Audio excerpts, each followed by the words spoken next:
ए doctor साहब, अरे सुनी ना, और देखी इनका काम होगा, सांस लेने में दिक्कत होता।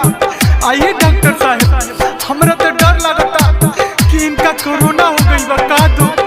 ए डॉक्टर साहब, कुछ करके इनका के बचा ली। ए डॉक्टर साहब, बचा ली, बचा ली, बचा ली हमारा सोना के हो गइल कोरोना।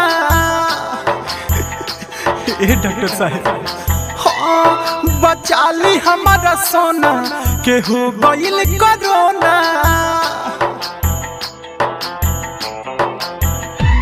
काहे कहरतानी देरी नहीं रहुओ मुहावा फेरी, काहे कहरतानी देरी नहीं रहुओ मुहावा फेरी। सुनी डॉक्टर साहेब जी, जनी जाई होने कोना।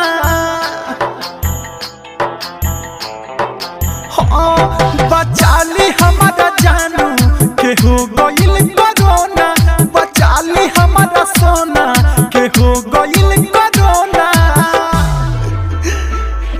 ए डॉक्टर साहब, अरे काहे न किला सुना। ए भगवान, ए जान सुना, हम तारा के कुछ ना कर दे, कुछ ना कर दे।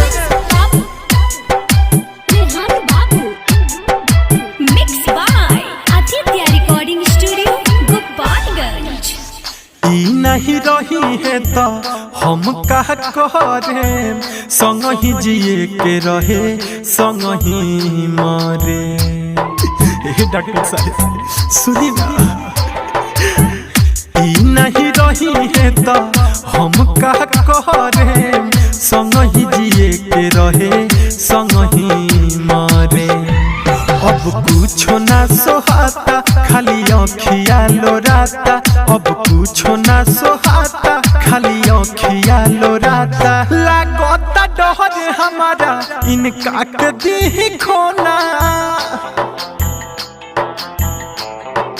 हाँ, बचा ली हमारा जानू के हो गइल कोरोना।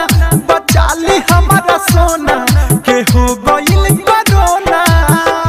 हे डॉक्टर साहब, अरे बात कहने की बुझल, देखो तनी, अरे इनका के ऑक्सीजन लगाई लो ना, तब मर जाइए। ए डॉक्टर साहब, अरे अभी चुपचाप रहो, अभी ऑक्सीजन खत्म है। देख नहीं रहे हो कितना लोग लाइन में है। चलो बाहर चलो और दूरी बना के रखो। जोड़तानी हाथ हम, पड़तानी पहिया, इनके बचा ली के कवनो पैया। सुनी ना, जोड़तानी हाथ हम, पड़तानी पहिया, इनके बचा ली के कवनो पैया। अब सब दूर हटे, केहू न जरी सटे। अब सब दूर हटे, केहू न जरी सटे। से सनाथ दीपक हो, केहू के दुख ही होना।